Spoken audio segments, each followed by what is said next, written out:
All right, and we are live. Welcome to episode 138 of the 988 Crisis Jam. Today, we are going to be highlighting the day in the life of a teen crisis line coordinator. We're going to have a panel today featuring one of my super close friends and fellow advocates, Trace Terrell, who will be coordinating a panel with fellow young people who work on teen crisis lines and what a day in their life looks like and what you guys can do to support teen lines, why they're important, and why they're such an essential part of our mental health care system for teens, youth, and young adults today. So like I said, my name is Sophie Szew. I'm 20 years old. I'm a youth mental health advocate and member of NAMI Next Gen. Super excited to be your host today. And I was asked to share this quick little video kind of summarizing a little bit of my advocacy. This was done by Spectrum News 1, interviewed by Daniela Pardo, and it was just such an awesome opportunity to go up to the Capitol and shoot this last month on SB 680, which I have been working on for about a year now. They asked me to highlight my Instagram as well. XB 680 is actually a bill that is meant to hold social media companies accountable for knowingly and negligently harming young people. But I also want to highlight that social media is a place where young people are able to build solidarity and find community, find fellow mental health advocates.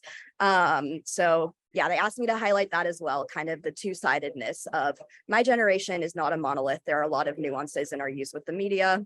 And in addition to doing some work with local policy, specifically with SB 287, I do some federal mental health advocacy. So that's me right there with President Biden last year at the Mental Health Youth Action Forum. Silly little graphic there, but there were about 30 young people who showed up to the White House that day. We had a conversation with the president about our needs as young people, youth and young adults in the mental health care system. And I'm just really glad to be part of this federal priority. And again, before we get started, I just want to highlight that everything that you're seeing today will be up on talk.crisisnow.com. We have our old Zoom links there from previous Crisis Jam sessions. We have our Crisis Jam sessions that are coming up, and we have free promotional materials as well as the ability for you to sign up for weekly reminders as well as our newsletter. There is one of our past episodes highlighted. It was about grief, coping, and strategies.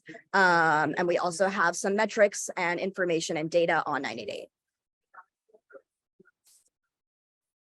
Sometimes we have some glitches where Crisis Jam disappears from people's calendars. So we can get it back on your calendar. Just feel free to go to that website.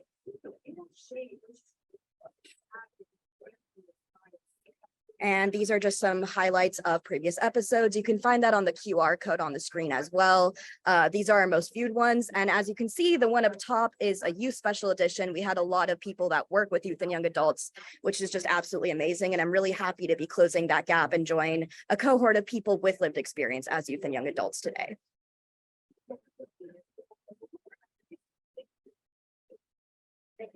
We just want to highlight some mentions of 988 in media on big national news outlets. So one of them was the 988 Lifeline exposition on the Psychiatric Times. Feel free to check that out right there.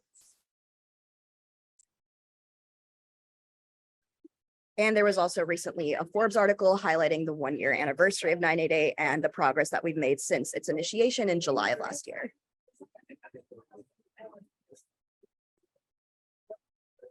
We also have some free 988 promotional materials at the SAMHSA store. There are 16 products as well as Spanish options, so feel free to check that out. It's very important to promote 988 as much as possible because although we've done so much incredible work, not everybody knows about this incredible and useful resource. You could also request a t-shirt from our Crisis Jam sessions. And both of those links are up in the chat. Okay, we're going to move into our crisis trivia hot seat. So once the trivia question goes out, you'll receive a pop-up on your Zoom screen with the poll question. And today the person in our hot seat is going to be Dwight Holton, who is the Chief Executive Officer at Lines for Life. Good morning. Welcome, Dwight. How are you feeling today? I'm kind of pondering the picture that David chose of me there. You know, I'm carrying the weight of all of the world of this trivia question in my brain. Well, we're wishing you the best of luck. And okay, the question for today is ABC/Disney will air this movie about teen anxiety and suicide prevention over the next couple of weeks with an end card with 988. It's been called a stellar coming of age film and was the first released in the list below. all featuring everyday teenagers in living their everyday lives. So we got option A is book smart, option B is the edge of 17, option C is 8th grade, and option D is ladybird. And just a reminder that if you don't know what it is, you're welcome to phone a friend. I am definitely gonna phone a friend. I have 2 teens, and yet I have no idea which of these is. I would like to phone our youth volunteer coordinator on the YouthLine. One of our youth volunteer coordinators, Kaylee Manafee. And do I just call Kaylee, Sophie? Is that how this works? Yeah, you're welcome to call Kaylee. All right, we'll give her a shout, and then maybe I can talk you into let me doing the audience poll too, which I know is also very, very effective. Let's see if I can find Kaylee.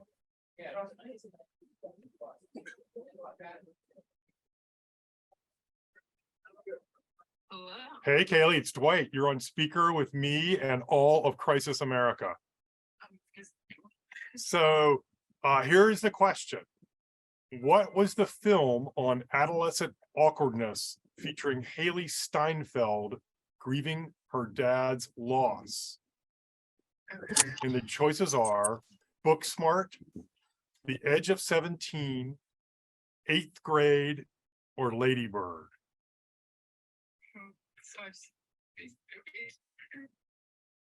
I'm gonna go with B, The Edge of 17. You're gonna go with B, The Edge of 17. Awesome. And have you seen any of those movies?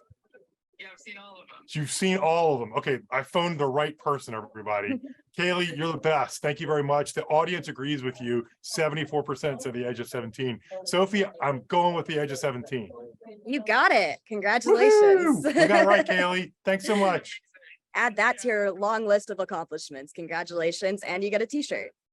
So one review of this film called it a great film about the loneliness of growing up. Nadine, who's the main character's fear of being alone, of nobody liking her, of never being enough for anyone, and of being forgotten by everyone around her.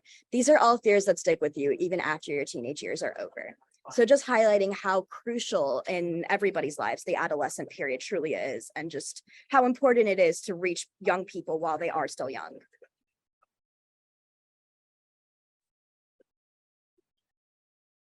Thanks, Sophie. Thank you. Congratulations. Okay, so I was asked to read a small section of one of my poems for today's daily quote, but in addition to highlighting the quote itself, I just want to highlight how important it is to allow youth to explore their passions. For me, what really helped me when I was in a dark place was being able to discover poetry and creative writing. And for a lot of young people, creative outlets are where they find community. It is where they find healing and where they find hope. So I kind of reflected on that in this poem that I wrote a couple years ago. The closing line is, I landed in the forest, which I decided was my soul. And for the rest of my life, I would speak bravely, breathe deeply, and cry cathartically. Thank you, hope, I prayed. Thank you for setting me free. To which she replied, who was the one who decided that I exist? And that full poem is up in the chat as well.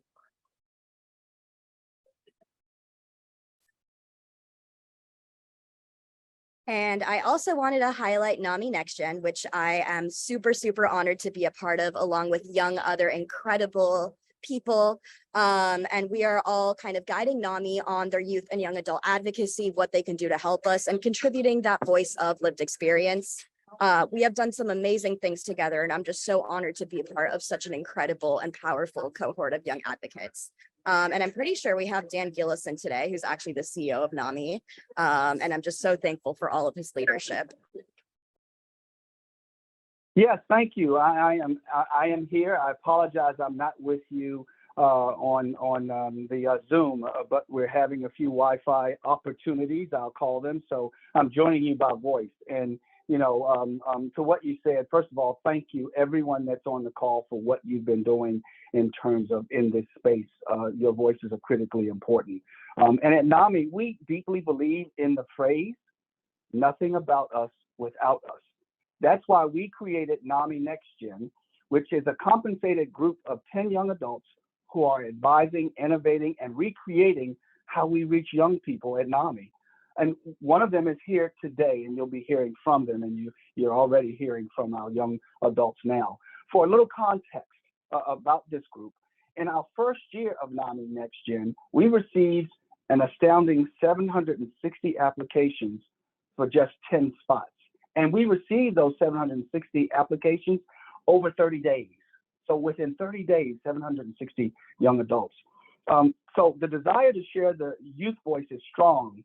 And there are so many young people out there ready to be at the table. And that's why we're thrilled, and I'm thrilled that we are including and uplifting the voices of young people when we talk about mental health crisis response.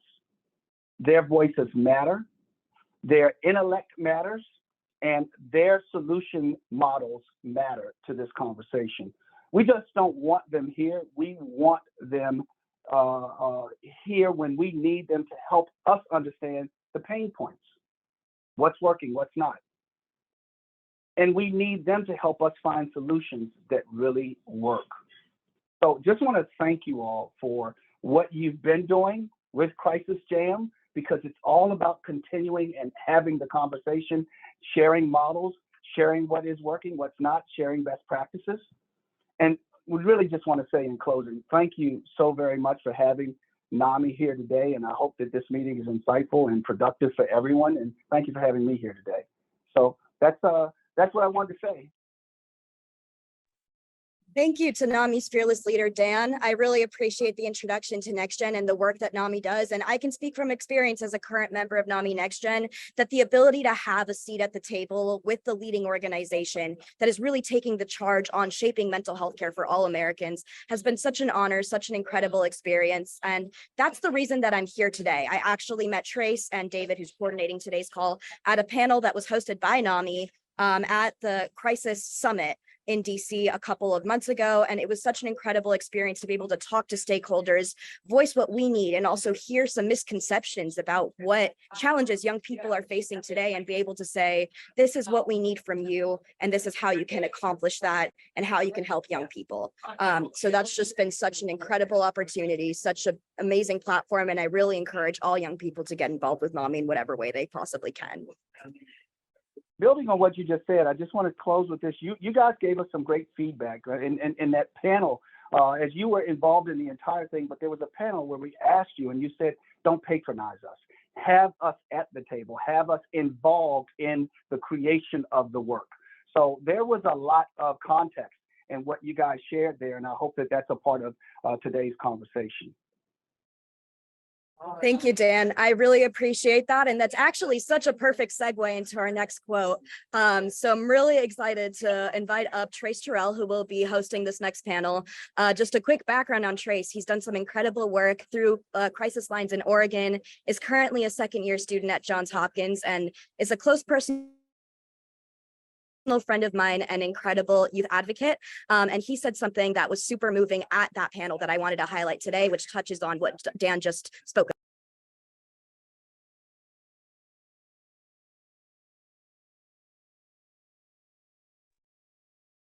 Yeah, I will hop in here.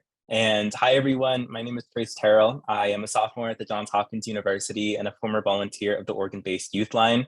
And thank you, Sophie, for being such an incredible voice and advocate, and for being an incredible host as well. Your work here is so needed, and thank you for being you. At this panel that Sophie and I were both at, we really tried to stress the point that youth engagement cannot be a one-off event and that it needs to be continued and embedded in all the systems that we have. And the quote that I said, and which is so greatly preserved here, is that if we don't have a seat at the table, we're not afraid to bring our own chair. And this is meant to say youth are not afraid, and we're unapologetic, and we will make the change that we need. And I now want to segue into this incredible panel. It's such an absolute honor to moderate this panel of incredible young people. And I think we actually have a quick video here to review first, so we can do that real quick. I'll now introduce each panelist and let them share a little bit about themselves. Panelists, please be sure to include the name of the crisis line that you volunteer at and how long you volunteered with them. Let's start with Mendez. Hi, my name is Mendez. I currently am a volunteer for Teenline, which is the teen crisis line in Los Angeles. And I have been volunteering for Teenline. I was in the fall 2022 training group, so that means that I've been volunteering for under a year. But I'm really happy to be here. I really enjoy the work that I do. Thank you, Mendez. Clara? Hi, I'm Clara, and I am with Teen Lifeline, the Arizona Peer Crisis Line. And I've been with Teen Lifeline for a little over 2.5 years. Beautiful. Tanvi? Hi, I'm Tanvi. I volunteer at the Oregon YouthLine, and I've been with YouthLine for over 2 years. Yeah, and I'm Liam. Finally. Also a volunteer with the Oregon YouthLine. I'm currently an intern. Before that, I was a volunteer for about 3 years, and just kind of coming back into the organization in a different role. Incredible, incredible. I'm so excited to have this conversation, and let's dive right in. So we have the 988 Suicide and Crisis Lifeline, but we still see a really considerable interest from teens in peer-to-peer support. Mendez, why would someone, and especially a young person, reach out to a teen crisis line? Well, a lot of the teens who reach out to our teen crisis line, they reach out to a teen crisis line to talk to another teen. You know, it's different from reaching out to any other hotline because we are all teens on the other end, and we're here to listen and support them. And a lot of the time, especially with teenagers who are struggling with mental health, especially after COVID, a lot of the time people don't necessarily want advice or opinions or judgment of any kind. They just want to be listened to. So a lot of the time we don't even have to do anything. We just have to be there for them. And as long as they know that there's someone on the end of the phone who actually really cares about them and cares about what they have to say and their, involvement in the world, that, that really leaves a big impact on them. And it really just helps them to know that there are people who care about them, and there are people who want to listen and who care, that they are here. That's so well said. And Clara, I want to move to you real quick because we talked about, right, teens talking to teens is really powerful. What support does a teen crisis line offer? Yeah, so a teen crisis line offers support to other peers. In Arizona, it's throughout the valley and in the wider sort of area. And we offer calls and texts. We have a 24-hour service where teens can call and text and talk to someone who is relatable to things that they may be going through, who is there just to listen, not to, like Mendez said, give advice or opinions, but to just really be a listening ear and someone who can help them sort of think through what they're going through, work towards solutions, and have a place where they can really feel like they can vent and they're able to talk without judgment or without any pressure to feel like they need to be moving towards one solution or another. Absolutely. Thank you so much for that. And I want to note that these programs are more than just volunteer opportunities for the teen crisis counselors involved. There are incredible benefits for involvement. And Tanvi, I want to move to you. So what does being a Teenline volunteer mean for you, and how is it fulfilling? I would say it's a very fulfilling experience, just being able to help other teens and I don't know, a way to give back to your community. And it's it opens your eyes to mental illness, which is a very important problem that's rising and definitely needs support in the modern world. And so I think it's just cool to know that you're doing something to help that, and a form of activism, and just putting yourself out there and trying to help other people, I think is very valuable. For sure. I absolutely agree with that. And that was my experience as well, volunteering. I found so much fulfillment and a passion for pursuing a career in mental health. So there are these really profound downstream workforce benefits, right? When we talk about if we want to build the next generation of mental health leaders, this is one of the ways to do it. And Liam, I want to move to you because I think we've talked about these benefits, but there's also the social benefit, right? Of knowing that you belong somewhere and being able to help and find strength in fellow advocates. So you've really previously said that Teen Crisis Line fosters a community, and what kind of community is created within the volunteer group? Yeah, I mean, I think the biggest thing about YouthLine is that the second you come in as a volunteer, you realize that everyone who's at YouthLine like wants to be there. I think in previous volunteer opportunities I've had, it felt a little bit like a box that was being checked off. Someone was doing it for a college opportunity or something like that. And everyone who's at YouthLine just cares so much about like what they're doing and the people that they're helping. It's a lot of work and it's stressful at times. And the result of that is that people who do it care a lot. And so, from that becomes this real shared sense of empathy for the people who are around you and the people who you're talking to. I also really want to raise appreciation for all the work that's put in by the supervisors and the leads on shifts.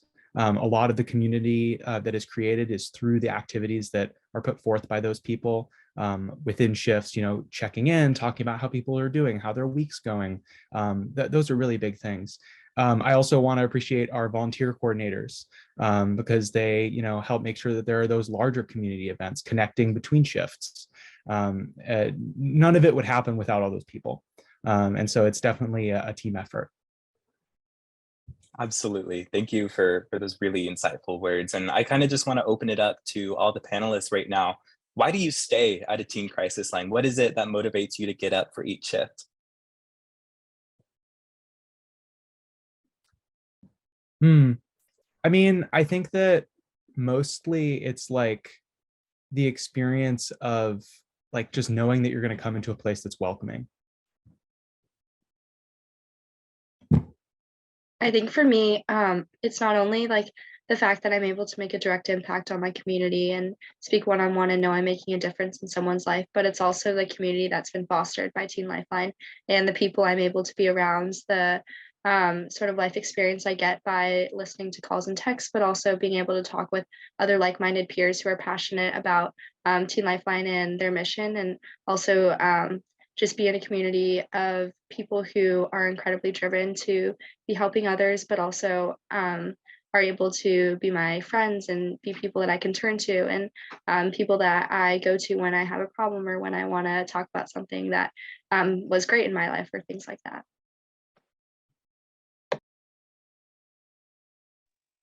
Yeah, I think it's just like a really empathetic and like caring environment of people who really want to be there, and just everyone working towards like a common goal, or like everyone sharing a passion. And I think that's a really great thing to connect over. And like a teen line may come off as like, oh, like these are really serious issues, like it's a really stressful environment. And like, even though it can be stressful and like it is really important when there's like serious contacts, we still find a way to like build a community and have a good time and get to know each other. And so I think just like that community is something that I look forward to seeing. Well, I agree with everything that's been said so far, but I mean, I always look forward to my shifts. I try to book one like every week because I just really, I just love the work that I'm doing there. And with the training that, we've received, I feel prepared to answer any call. And if, there's a call that's scaring me a little bit, I can always talk to the trusted adults in the room. And so it's really nice to know that you're going into a space where you're able to actively make an impact on people's lives.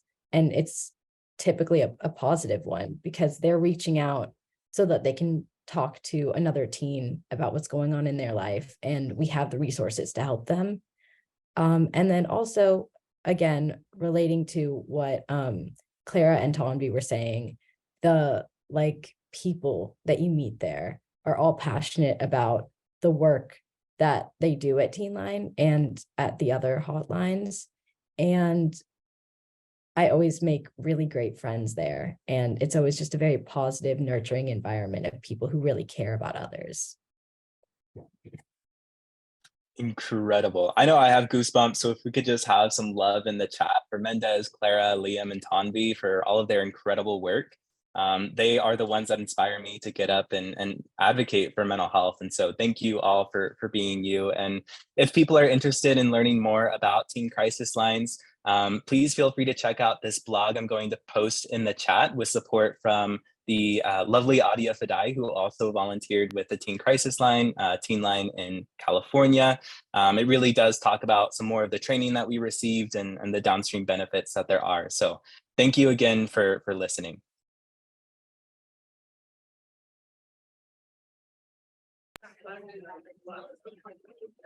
Thank you so much to all of our incredible teens for really promoting such an incredible resource and being the backbone, like I said before, of teen mental health advocacy and teen mental health care. A question that I get asked pretty often as a mental health advocate is, what do young people do in case they ever feel hopeless?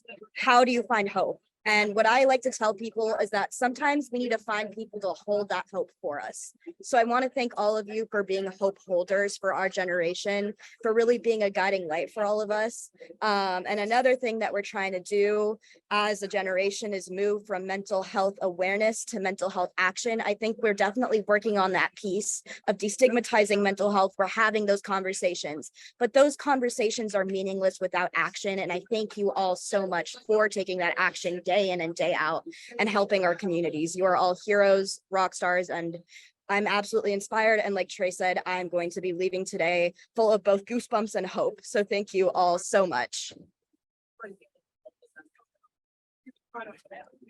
So we're going to transition now into a roundtable reflecting a little bit on what we just heard from some incredible advocates and adults that work with youth.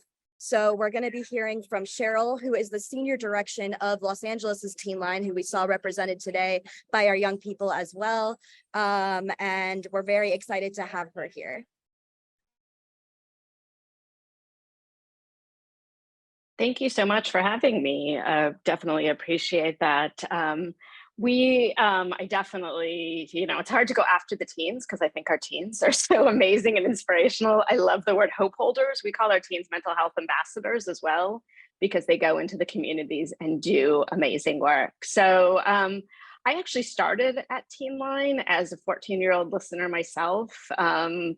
And definitely, kind of like Mendez and the other teen talks, such an impactful, inspirational part of my high school experience, and definitely impacted the trajectory of my career, where I have spent my career as a licensed marriage and family therapist working with adolescents, and been in this role for about 12, 13 years at this point. Very passionate about teens, helping teens, suicide prevention, mental health. And I know one of the things that comes up a lot is, can teens safely do this work? And I'm here to tell you, yes, they can. Mendez alluded to, and all the other lines have as well, we do have adult mental health professionals in the room with our teens to offer support, to debrief, to process, to be there if they need something or to handle a crisis. But I will say our teens go through so much training. Our Teenline training specifically is 65 hours. And then they come into our room as observers where they're seeing how calls, texts, and emails work. They do 15 role plays before they can take an actual call. So I put them up, I've been licensed 20 years as a marriage and family therapist. I put them up against some of the best of us because, like Mendez and others said, they know what it's like to be a teen. They know what it is to walk through the halls of high school, to live in a world with school shootings and racial injustice and the aftermath of COVID, all those amazing things. And they're also experiencing all these things in their lives anyways. It's not isolated to Teenline or YouthLine or Teen Life that they're hearing about suicide and self-injury. These are things that are happening in their everyday lives. We're giving them the tools to how to handle it appropriately. So I don't know how much more I was supposed to say. I think that's probably my allotted time, but that's a little tidbit I do want to say. And thanks again for having us. Thank you so much, Cheryl. And I definitely do want to highlight what you just said. I definitely think that lived experience should be credited as expertise, not only in helping other people, but also in creating and influencing the policy that allows us to do so. Having 30 young people at the White House was not enough. We need to continue on this fight. This should be an ongoing thing with all stakeholders within youth mental health care. So thank you so much for highlighting that. And I'm also very excited to have another representative from YouthLine on this chat, this time from Oregon. Super excited to welcome Morgan Leeds. Hi, everybody. So excited to be here. I definitely want to echo Cheryl. I think one of the things that we've noticed is the amazing volunteers and young people that we work with are doing this work anyway. They're supporting the folks in their communities, they're supporting their friends. Often they are the helpers in their friend groups. And one of the things that we have heard from the volunteers is how impactful it is to have tools and the ability to not only kind of help their friends better, but also look at helping themselves. So how do they take care of themselves? When do they recognize when maybe this is something that's kind of outside of their realm to be able to support? How do they set boundaries and make sure that they're focusing on them as well? So taking that time to take care of themselves, whether that be self-care or connecting with support. So YouthLine, similarly, we have adults in the room constantly who are offering support and care to our volunteers. We have, Liam mentioned our YouthLine coordinators or volunteer coordinators who really focus on supporting our youth and their emotional wellness. We kind of throughout training, actually from orientation throughout training, and then also on the lines, really work to highlight the priority of wellness of youth. And yes, that 100% means the young people who have the courage and the strength to reach out to a crisis line and ask for help. It also means supporting our volunteers as they're doing their work and making sure that they are taking care of themselves, that when they need to process through a tough contact, there's someone there to do that, not only on shift, but after the fact, making sure that they are taking breaks when they need to, that they are focusing on and prioritizing their own mental health and wellness, not only because they deserve it and because they're the amazing, wonderful humans that they are, but also to ensure that they can continue to do this work that they are so passionate about. So we are incredibly lucky to be able to work with them and also hopefully help them to make sure that they're taking care of them as they continue to be just the truly phenomenal humans that they are. Thank you so much, Morgan. And I absolutely love the point that you made about the courage it takes to be on both sides of the line. Reaching out for help takes so much courage, but also providing that help. And again, it's such an important thing to be able to practice taking care of yourself by encouraging others to take care of themselves. So that's a big question that I get asked a lot is how do you avoid burnout? And I think for me, this work, this advocacy, knowing that there's other people out there doing this is a form of self-care. It is a form of mental health promotion for myself. And I'm so glad that you highlighted that. So thank you so much, Morgan. Thank you. And finally, we're going to invite up Nikki, who is the clinical director at Arizona's Teenline, to speak a little bit about her experience there. Yes. Welcome and thank you everyone for joining, and thank you for spending the time to watch our amazing kids. Our three hotlines, we know each other well. We've all been in this world a long time. I actually have been with Teen Lifeline for 29 years. I started like Cheryl did as a volunteer at the hotline after I lost a friend to suicide, and I had this really amazing adult who connected me with Teen Lifeline, recognizing that I was kind of a natural helper, which I think is how a lot of our kids come to our front doors to start volunteering. And I quickly found out as a teenager, this is the one place I felt like I could make an impact and people actually listened to me, and my voice was heard. So I quickly wanted to become a social worker to save the world. And very then quickly realized, wait, that's a big thing. But what I could do and what I had much more fun doing is helping our teens and our youth find their voice early on, learn that they have the skills to make an impact in someone's life, to save a life. You know, all of us have 15, 16, 17-year-old and older kids saving lives every day. And I will put one of my 15-year-olds up against any of my graduate school interns any day in terms of their ability to do assessment. They could do an intake without a form in front of them.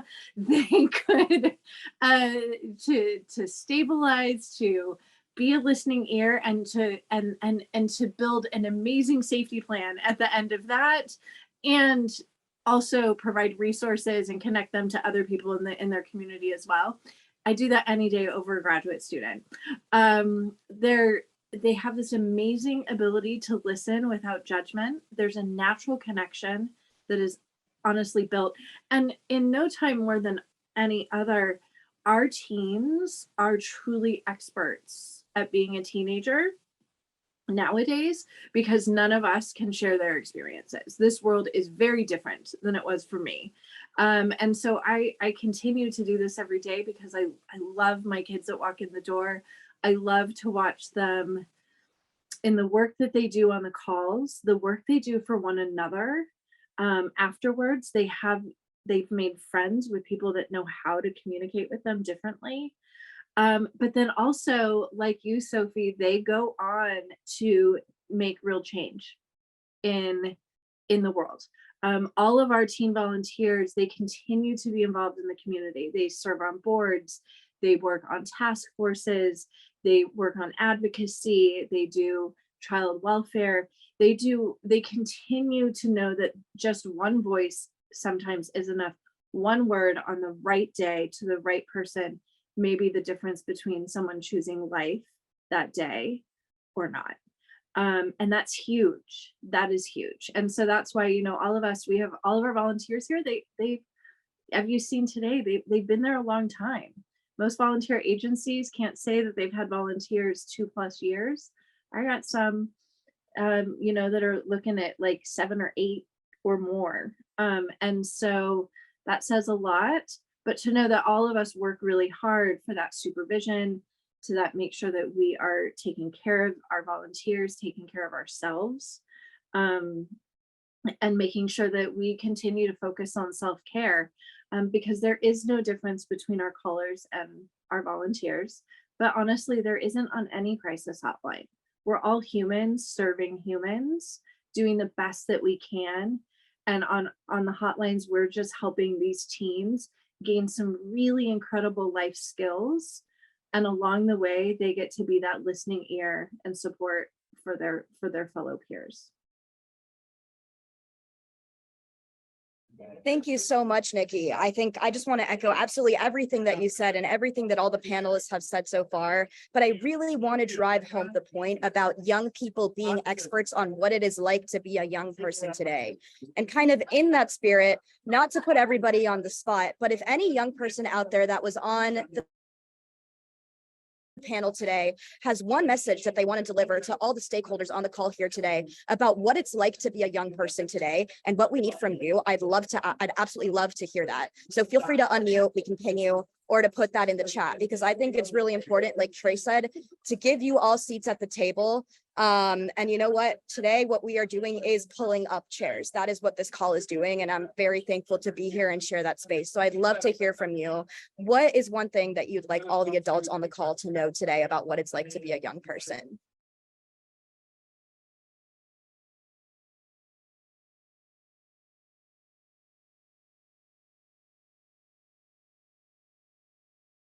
I'd be happy to hop in here. I know I'm still a youth, but I feel like it's still really important to share and share all this information. I think the one thing I would say is that teens need allyship, and allyship is what saves lives, and it's what we expect from the systems that serve us and from the adults around us.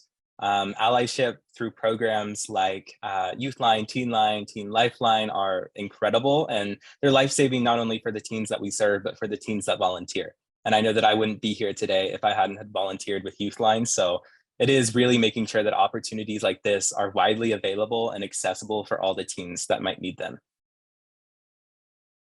If there was one thing that I could share, you know, if there's like one takeaway that you could have, I think something that's really important is just be kind, because every teen has their own story. And I know, especially from working at the hotline for so long and hearing, I don't know, like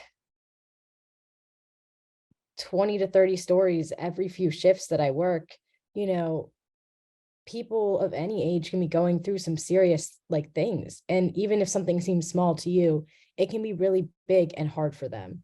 So just be kind to everyone, because you don't know what words you use that could be the words that stick with them forever in like a negative way. And also just kind of being of support to, you know, the people that you can, because of course we're here for everyone. But I think that that's a really beneficial part of Teenline, that we are here for every teen who wants to reach out to us. Thank you, Trace and Mendez. I just want to say I completely agree with both of those points. I think allyship and kindness are kind of the two sides of how we really are going to create and build communities and build solidarity and build hope together. Those were just, yeah, really beautiful, very, very important points. And I'm so thankful to be sharing space with all of you and to have you all here.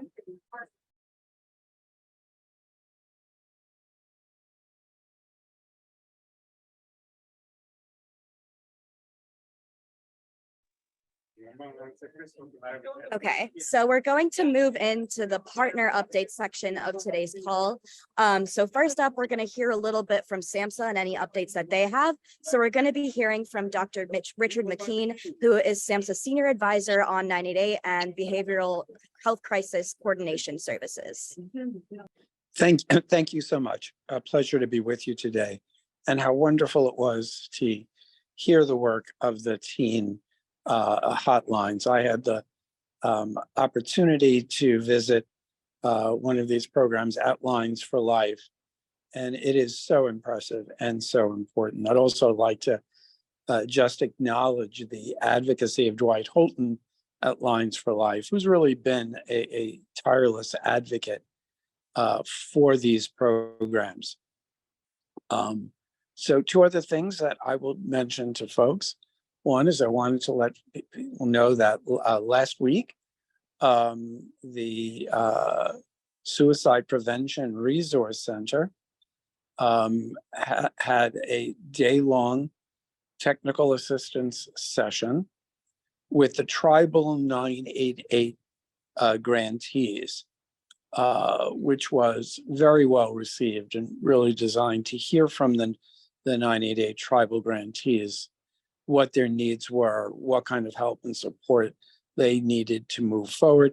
It was the day before, and I'm going to hear from NASHBID shortly, the day before the NASHBID meeting that focused on tribes as well. The other thing that I wanted to mention for, I think, of particular relevance to this group, we're continuing to do work on the National Strategy for Suicide Prevention. And that includes a goal really focusing on crisis services. You know, the first national strategy didn't have anything about hotlines at all. The second one in 2012 did have language about the Lifeline. But what we're working towards is having a goal and set of objectives on crisis services as part of this updated national strategy. So that's what we're aiming for and working on and hoping for. So that's it for me. Thank you. Thank you so much, Richard. We really do appreciate all of those updates. And we're going to be turning it over to NASHBID, and we're going to call up Wendy Morris, who is the Senior Behavioral Health Advisor. Oh, good afternoon. I guess good morning to some. And let me just start by saying, wow, this has just been an incredible program today. Really just loved hearing from all the youth and all that phenomenal work and advocacy that's happening. I was going to talk for just a few minutes about NASHBID's annual conference that happened last weekend, Friday, Saturday, Sunday. We had an overall theme of celebrating the 1 year of 988 and crisis services. The first day, we really focused on improving coordination between tribes and the states. And you know, that's really important for a whole host of reasons. But most compelling is the fact that the suicide rate for Native Americans and Alaskan Natives is higher than it is for the U.S. overall. So we partnered with the Indian Health Service to develop the agenda, and we just had a beautiful, very full day. Started with a tribal ceremony opening, and also at closing, we had presentations, panel discussions. There was a gallery walk and some facilitated small group table discussions. Just really, really fantastic. Over the weekend on Saturday and Sunday, we spent time doing several presentations on our 10 papers, which is under the kind of the umbrella Connected and Strong, strategies for accessible and effective crisis and mental health services. There were ones on peer support across the continuum, supportive trauma, responsive services, innovation, innovative use of technology, and a host of other topics that were talked about. We also highlighted our TTI, Transformation Transfer Initiatives, which were also all developed to increase the opportunities for successful implementation of 988. So we heard from lots of states and lots of different things that are happening across the nation. We're also really glad to have Vibrant there. They offered one-on-one meetings with states who are concerned about their data on answer rates. And I think folks came away with some good information and better understanding of how some of that's working. So overall, a fantastic meeting. And then I just wanted to quickly share, because sorry, turn my camera off accidentally. I also just wanted to take a quick minute to kind of share a perspective on that annual meeting as a former commissioner who attended the meetings for many years as a commissioner, but just recently, about 6 months ago, joined NASHBID. So it was a very different experience. As a commissioner, you're trying to take in all that information, make connections with colleagues to network, and it just really focused on those aspects. But what I've learned since I joined NASHBID is just how much prep and hard work goes into those meetings, that they really are in tune with what commissioners want to hear, really customer service oriented, and just really care that attendees, not only get a lot of important information, but they enjoy the experience. And I would say that's very much like what happens with Crisis Gym. There's a lot of work that goes behind the scenes, and there's a lot of people who put this into action for the audience that really, really care. So that's it for me, and thank you again. Thank you so much, Dr. Morris. We really do appreciate it. We're super just thankful to NASHBID and to SAMHSA for being our leading community partners. And I just want to highlight what you said about the amount of work and prep and effort that goes into every single thing that happens in terms of mental health care and advancing mental health justice. There's just so much countless work that goes into this. And I'm very thankful to be here with you all. And we're very thankful to our community partners for making Crisis Jam a reality. Every single person here is one of the people that puts in countless hours, countless time and energy into creating mental health care justice for young people, youth and young adults everywhere. So we're really thankful for you. All right, we are going to be flipping it over to our How It Feels Crisis Talk segment with Dr. Belina Shaw, who is a senior medical advisor at SAMHSA. We're super excited to have her here today to talk about how systems that are built for adults can't be retrofitted for your people. So we're super excited. Well, for young people, I think was what that meant to say. But hi everyone. Thought so too. Yeah, that's it. Yes, I'm Belina Shaw, senior medical advisor at SAMHSA, and excited to have been involved in the production and the final stages of the National Youth Child Crisis Guidelines, and also want to highlight the companion paper from NASHBID's 10 series of papers as well on a safe place to be, that's focused on that third piece of the crisis continuum. It looks a little bit into the breadth of services for youth. I just had a great time chatting with Stephanie in the creation of this article, and just really want to highlight that there are two tiers, if you will. I see the change there. There are two tiers, if you will, for crisis care for young people. When you think about that last place, there's someone to contact, someone to respond, and a safe place for help or to be. And really that we know that some youth may very well need to be out of home and a crisis receiving system or stabilization service that is out of the home. And I have done youth mobile crisis care and completely, or mobile treatment care, and completely agree with that. And every now and then have needed youth to be safely outside of the home. But we also know that especially for young people, as they're learning, growing, developing, changing the world, like we just saw with that great panel before, that they also are part of systems and they're part of communities. And we want to make sure that they're, as much as possible, being able to safely be maintained in their homes and their schools, and with some youth integrated into the other systems of support, such as the child welfare system, et cetera, just to make sure that they're staying in community as much as possible, and that we're working with the systems that support them and not trying to work around them so that we can continue to keep them in their homes. So the other big piece of this that we focused on was related to peers and people that are relatable to youth.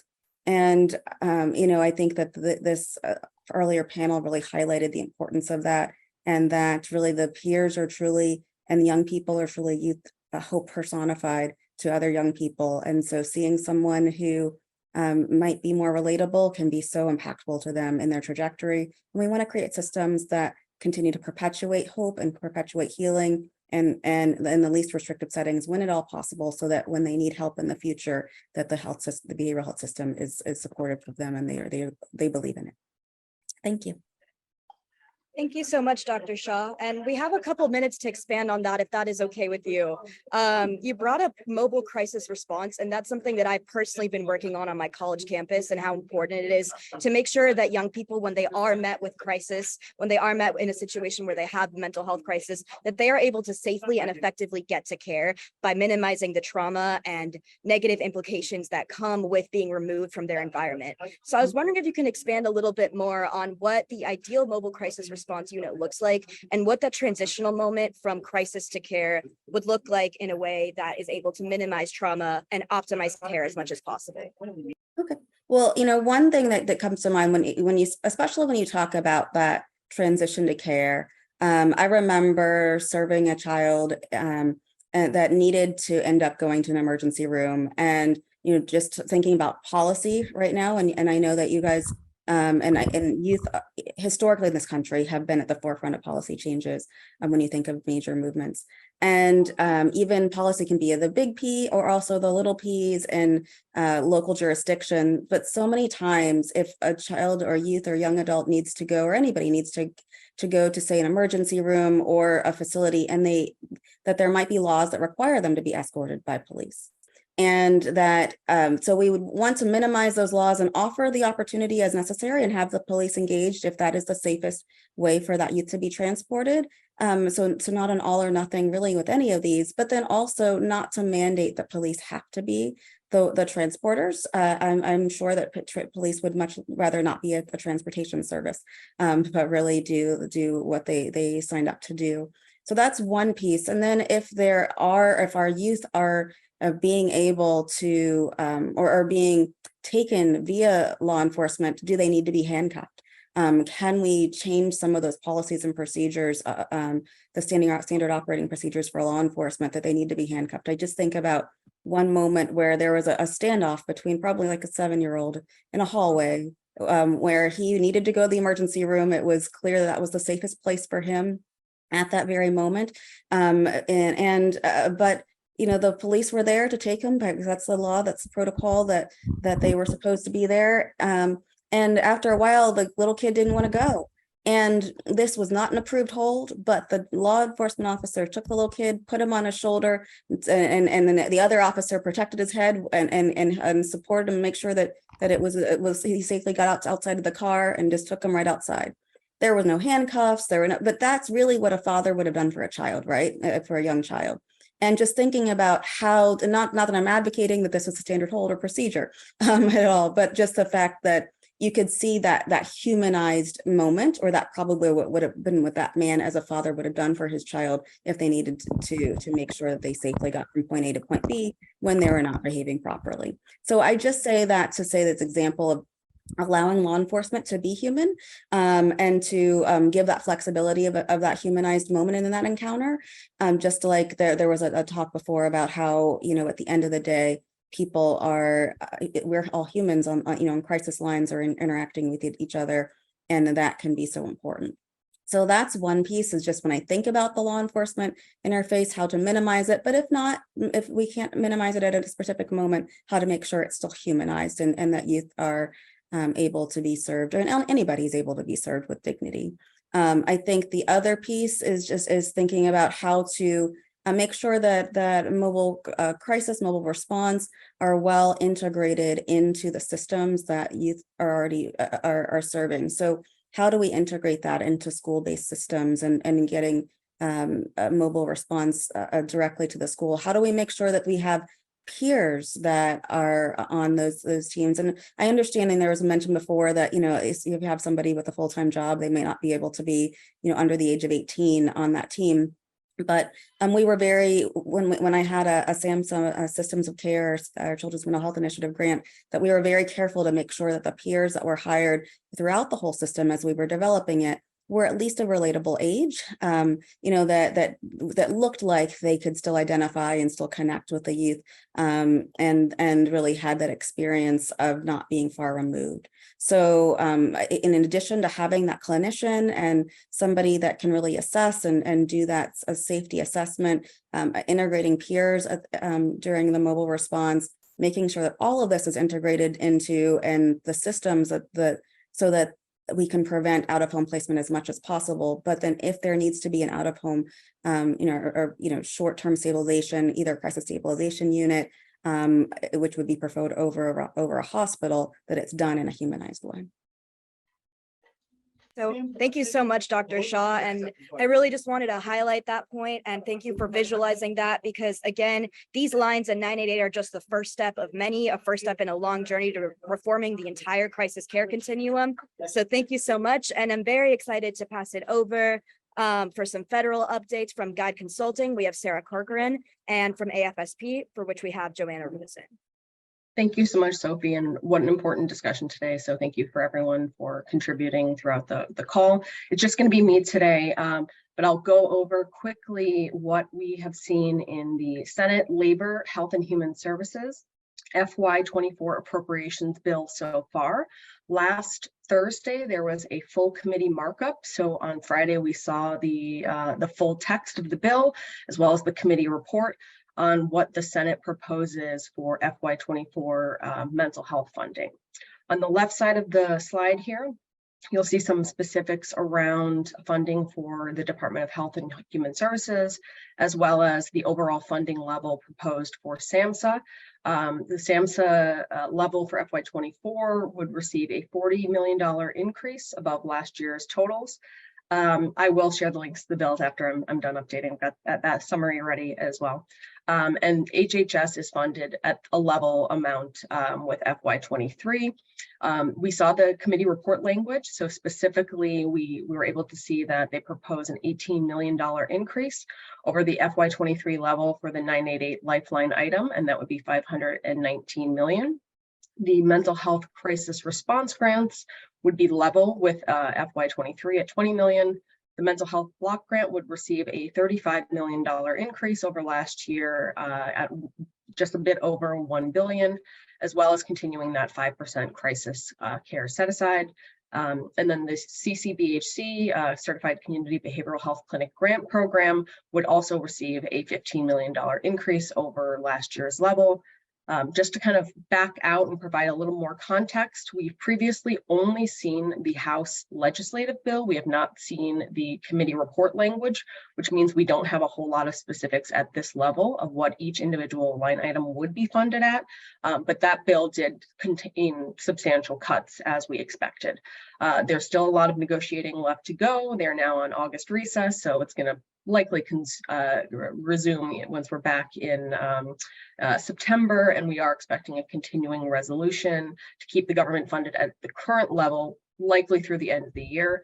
More negotiations will have to happen because if they don't pass all 12 individual funding bills by the beginning of next year, due to that debt ceiling law, a 1% cut across the board would go into effect. So a lot more to come. I'll provide the links in the chat, but we've got a little more information about the Senate's position on funding for next year. And then I think I've got one more slide to cover very quickly, and I can turn it back to you, Sophie. Thank you. Oh, okay. All right. Well, I think we are out of time, so I'm going to turn it back to you then. Thank you. Appreciate it. Thank you so much. All right, so we're going to move into our closing updates and some ideas of what is to come. So coming up, we're going to have Adrian Bronstein and Chana Brott for regionalizing crisis care in Central Maryland. That'll be our next Crisis Jam episode. super excited about that next week. And 2 weeks from now, we're going to have an episode on the opioid overdose crisis with Dr. Stedman Krushitz, and we're super excited about that as well. Thank you so much, everyone, for watching. It was such an incredible honor to be here and share space with everyone. Once again, feel free to go to talk.crisis.com to look up any past episodes, this current episode, and feel free to watch this once it's streamed. Really appreciate everyone here. Such an awesome opportunity, such an awesome experience, and give young people seats at your table. That's what I'll leave you with today.